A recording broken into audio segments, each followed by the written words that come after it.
esa solución entra en el aparato, ¿sí?, en el sistema en forma de solución, y después ella, lo primero que le ocurre a esa solución es que es dispersada como un aerosol.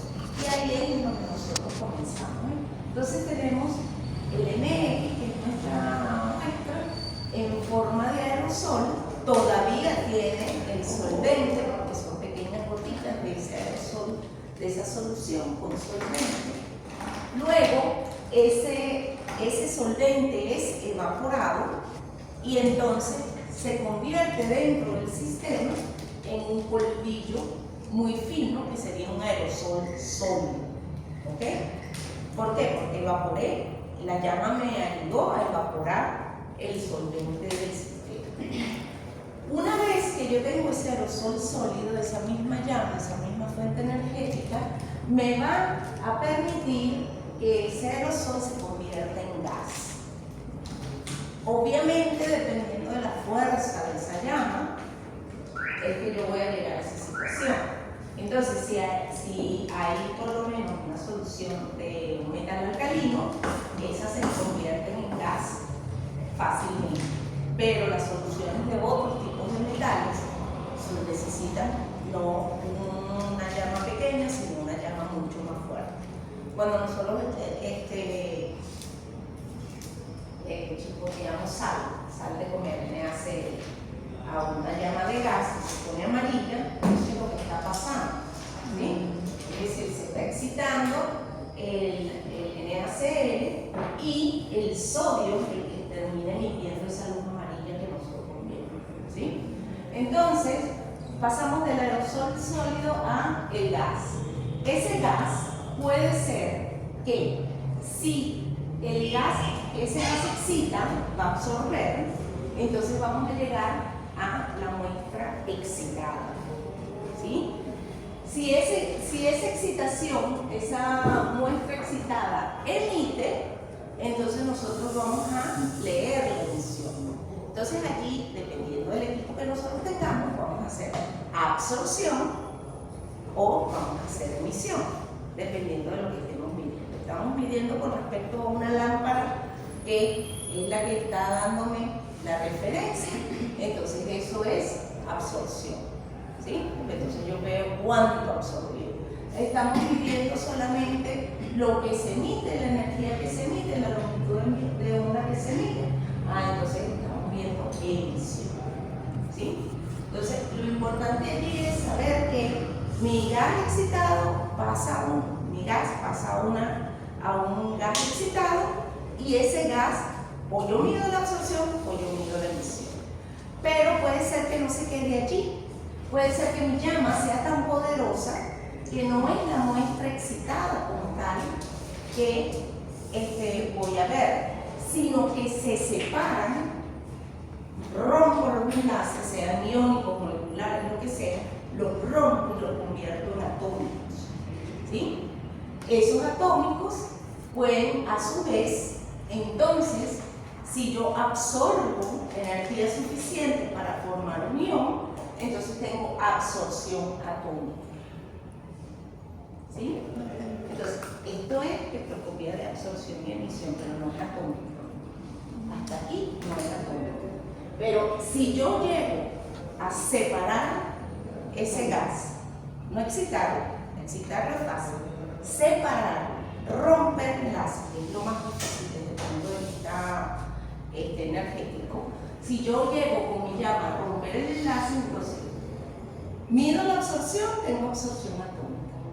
Mido la emisión, que pasa del ion otra vez al atómico, entonces tengo algo que se llama espectroscopía de fluorescencia, emisión de fluorescencia. ¿Ok? Entonces eso es lo que aparece ahí. Ese ion yo lo puedo seguir energéticamente, puedo seguir recombinándolo, y entonces aquí yo tengo mi ion más un electrón pasa a una excitación, es decir, ion excitado, ¿ok? Y ese ion excitado Entonces, por lo general ese ion excitado no lo mido per se, sino que lo mido cuando regresa. Y entonces eso es emisión atómica. ¿Ok? Entonces, miren, tengo todo lo que tengo aquí. Tengo espectroscopía de emisión y absorción a la llama. ¿Por qué? Porque a la llama simple y llanamente no excito más allá de la muestra.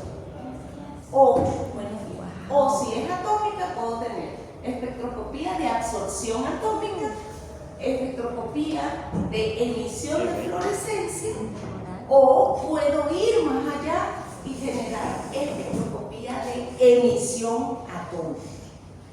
¿Ok? Entonces tengo todos esos procesos que puedo hacer dependiendo de la fuerza de mi llama. ¿Qué ocurre? Que además de eso pueden ocurrir otros procesos, que era lo que ya nosotros habíamos explicado cuando vimos la desactivación, el apagador, ¿sí? Que hay uno que se llama apagador porque reacciona con mi sistema excitado y lo apaga. ¿Ok? Entonces, ese átomo que se formó en la llama puede reaccionar dentro del espacio de esa llama, porque hay llamas que son muy oxidantes. De hecho, se hacen con oxígeno, aire y nitrógeno, o oxígeno y acetileno. Es decir, son mezclas de oxígeno con algo más, ¿verdad? Entonces esas llamas son sumamente reactivas. Cuando ven el átomo, o cuando el átomo entra dentro de esa llama tan reactiva, entonces se comienzan a generar otras cosas. ¿Cómo qué? Como óxidos del metal, o como hidróxidos del metal, o cualquier otra cosa, ¿sí? Entonces me voy por allá arriba y entonces lo que voy a ver es emisión, absorción, pero de otras especies, ¿sí? Y eso es lo que se llama autoabsorción. ¿Por qué? Porque mi sistema generó otra cosa que además absorbe y no lo estoy leyendo yo en lo que yo quiero, sino que es como una interferencia. Y la interferencia se da porque las llamas no son muy reactivas, no son inertes y me generan ese tipo de problema. ¿Ok? Pero esa especie, al igual que la que yo quiero medir, da absorción o da emisión, dependiendo de lo que yo estoy midiendo. ¿Ok? Entonces, esa es la explicación de este esquema, que es muy importante para saber dónde nos vamos a situar, en qué espectroscopía nos vamos a situar. ¿Ok? ¿Alguna duda aquí?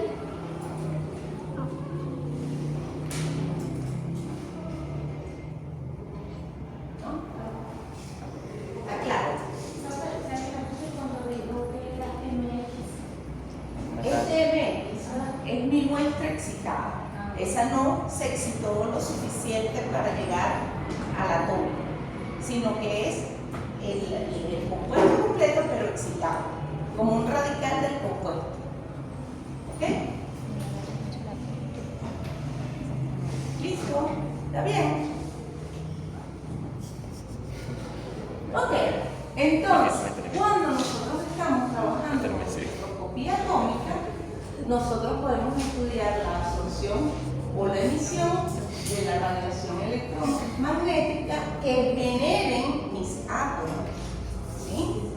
Y eso lo podemos estudiar porque precisamente nosotros tenemos la ley de Planck que nos dice que H energía es igual a H mil, ¿verdad? Entonces, al tener eso, eso es lo que dice aquí Planck. Un átomo en estado excitado se encuentra en equilibrio con átomos en estado fundamental, emitiendo una serie de radiaciones a diferentes longitudes de onda, características de cada uno de los distintos elementos que yo tengo. Entonces, absorción atómica es una huella digital. V no es una huella digital, porque hay muchos compuestos que pueden absorber esa energía. Colorimetría no es una huella digital. ¿Por qué? Porque hay muchos compuestos que tienen ese mismo color y tienen esa longitud. Entonces no hay una huella digital. Huella digital es cuando yo digo, eso lo único que tiene hierro.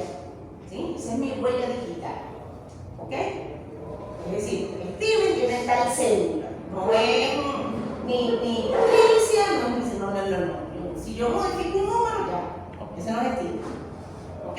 Entonces, igualito en este caso, son huellas digitales. Entonces, como son huellas digitales, son cosas que me permiten, son métodos que me permiten cuantificar ese elemento porque estoy viendo sus emisiones, su longitud de onda de emisión, estoy viendo su cédula de identidad. ¿Ok? Las principales características es que se modifica la energía electrónica, la fuente de radiación es específica para cada elemento y los átomos emplean la energía recibida para pasar los electrones externos a niveles superiores de energía. Eso es lo que se llama la excitación. Ya vimos nosotros el esquema de Bohr y cómo subíamos de este nivel cuántico, cómo saltábamos de nivel cuántico a otro. Cuando estamos en absorción es porque estamos haciendo, pasando de niveles pequeños, de niveles bajos a niveles altos. ¿Sí? Profe, una pregunta. En el esquema anterior usted mencionó que cuando la llama es como muy fuerte, ella, o sea, además de que la espectroscopía se vuelve atómica, también se pueden generar otros compuestos. En este tipo de espectroscopía, entonces, ¿se daña la muestra o después de un tiempo él vuelve a...? Destruye la muestra. Se destruye la muestra. Es muy importante saber eso, ¿no?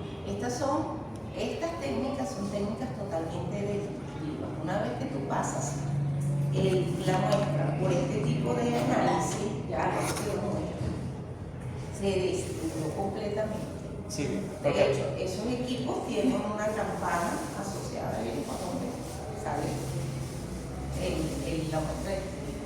Sí, porque, o sea, está mencionando esto que funciona para cuantificar también cuál es la especie que está ahí, pero digo que ya va, se formó otra cosa. O sea, como que en cierto punto tú pudiste cuantificar y luego se te transformó en cualquier cosa. La muestra la destruiste. Ya lo que tú tenías como muestra una vez que pasa por estos equipos y se llaman técnicas destructivas. Ok. Y hay técnicas que son no destructivas, que las puedo reusar. ¿Sí? Si yo agarro mi muestra y la paso por un UV o la paso por un colorímetro, yo puedo después vaciar esa misma muestra y meterla en una absorción atómica. No tengo que volver a hacer otra muestra, entonces puedo reusar la muestra. Entonces, colorimetría, UV no son técnicas destructivas. Infrarrojo tampoco es una técnica destructiva, la puedo volver a usar. Pero absorción atómica, emisión atómica, ya la murieron, sí. ¿Sí? Ok.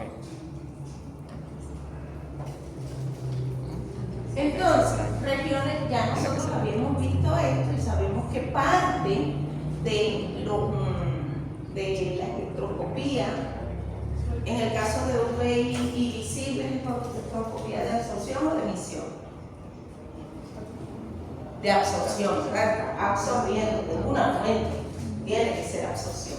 Ok, entonces, eso es absorción, energías potencialmente ionizantes. Eso es potencialmente, no quiere decir que los ionizo. En UV y en visible no ionizo nada. ¿Okay? Excito, pero no ionizo. Pero sigue siendo clasificada como absorción, dentro de las absorciones. ¿Okay? En la región de los rayos X, definitivamente, cuando yo suministro una fuente de rayos X a una muestra, la excito muchísimo, porque esa es una de las energías más excitantes de mi espacio electromagnético, ¿verdad? Y entonces también puedo llegar a lo que se llama espectroscopía atómica como tal. ¿Okay? Ventajas de los métodos analíticos basados en la espectroscopía atómica. Bueno, que son específicos, ¿verdad? Que tienen un amplio rango de aplicación, tienen excelente sensibilidad, y entonces a medida que nos movemos dentro de diferentes espectroscopías atómicas, podemos llegar a sensibilidades en el orden de los ppb. ¿Qué es un ppb? Por billón, ¿verdad? Pero el billón gringo. Exacto. El 10 a la menos 9. Entonces imagínense ustedes, una molaridad de 10 a la menos 9. Es decir, estoy viendo cosas concentraciones muy pequeñas. Con un V, con un visible, no puedo ver esas concentraciones tan pequeñas. El broma llega pequeño, ¿sí? Pero ya cuando estoy por debajo pónganse ustedes, 1 por 10 a la 1 ppm, no lo veo, porque está muy diluida la muestra. Y si está muy diluida la muestra, entonces vienen todos los efectos de desviaciones de la ley de Binet porque es extremadamente diluida. Y luego, otra de las grandes ventajas es la rapidez y la conveniencia que tienen estos métodos. ¿Ok? Una de las desventajas es que cuando estamos en absorción atómica o emisión atómica, los equipos son sumamente caros. ¿Sí? Bueno. Son equipos grandes, aunque han bajado de tamaño en los últimos 20 años, siguen siendo equipos voluminosos y además necesitan que se les suplan los gases específicos para generar la llama, o para generar el soplete, o para generar el plasma que estemos viendo. Y además de eso, bueno, necesitan estar conectados con una campana, porque eso genera todos los gases que se producen de esa muestra original que estaba en forma líquida, van a generarse y nos pueden hacer daño. Entonces necesitan tener una campana. Y por lo general, cuando estamos hablando de absorción atómica, que no es la absorción a la llama con un yesquero, sino con una llama bien fuerte, entonces necesitamos un blindaje para no quemarnos también. Entonces, por eso son equipos robustos, son equipos bastante caros. Estamos hablando del orden de unos $300,000. ¿Sí? ¿Cómo? $300,000. Para mí es más o menos lo que cuesta un equipo de. Yo viendo el de ustedes que vale 12,000 y ya. No bueno, normal promedio, ¿sí? $300,000. Obviamente nosotros. Que lo maneje el ingeniero. Tú, en la no, el facultad otro. no hay absorción atómica. Antes teníamos absorción atómica en la facultad de ciencias, no mentira, todavía hay absorción atómica en la facultad de ciencias, en el departamento de química analítica de la facultad de ciencias de la Universidad de Ciencias. Ellos tienen una absorción atómica y tienen emisión atómica. Aquí lo que sí tenemos, aquí en el INME, que vamos a ver si de repente nos dan una visita guiada, pero que cuadrar, a ver si nos enseñan el equipo, es un equipo de fluorescencia. ¿Ok? La fluorescencia, como dije hace rato, es emisión. Entonces mido es la emisión. Esos equipos son mucho más económicos que una absorción atómica. Los equipos de fluorescencia están en el orden de entre 45 y $100,000. Eso es más o menos el costo. Todos son equipos caros, todos los equipos de análisis son caros. Los más baratos son los que nosotros tenemos. Los UV visibles costaron cada uno 11,000. Los conductímetros eso cuestan $1,000 cada electrodo. El infrarrojo, que está en el cuartico ese del laboratorio, ese sí cuesta $65,000. Pero hay infrarrojos hoy en día que son más limitados, y entonces tú los puedes comprar por 35 por ahí, pero te limitan mucho el análisis. ¿Sí? Pero bueno, estamos en esos órdenes de magnitudes, Qué miedo. Entonces, ¿qué ocurre? Que cuando yo ando la absorción atómica, por ser una espectroscopía de absorción, la llama excita, pero la absorción necesita su fuente. Y eso es lo que dice ahí, las fuentes que nosotros utilizamos para absorción atómica, que son fuentes de línea, que ya vimos que era una fuente de Las fuentes de absorción atómica hay un multielemental que entonces me pueden medir 70 elementos. ¡Wow! Si yo con una sola muestra puedo medir 70 elementos, estoy hecho. Pero cada una necesita su patrón, como ya les advertí otra vez, y entonces también son costosos esos análisis, ¿no? Antes, qué sé yo, cuando éramos ricos y no lo sabíamos, por lo menos en mi tesis de pregrado, yo a cada muestra le hacía una absorción atómica. Y eso no era mucho. Hoy en día no, hoy en día para hacer una absorción atómica, la muestra que te digo hoy, la última, la más bonita, y es una sola que lo analiza. ¿Sí? Porque, y eso sí tienes la plata, porque está en el orden de 150, y si son más elementos, pues $100. No hay plata para eso. Okay.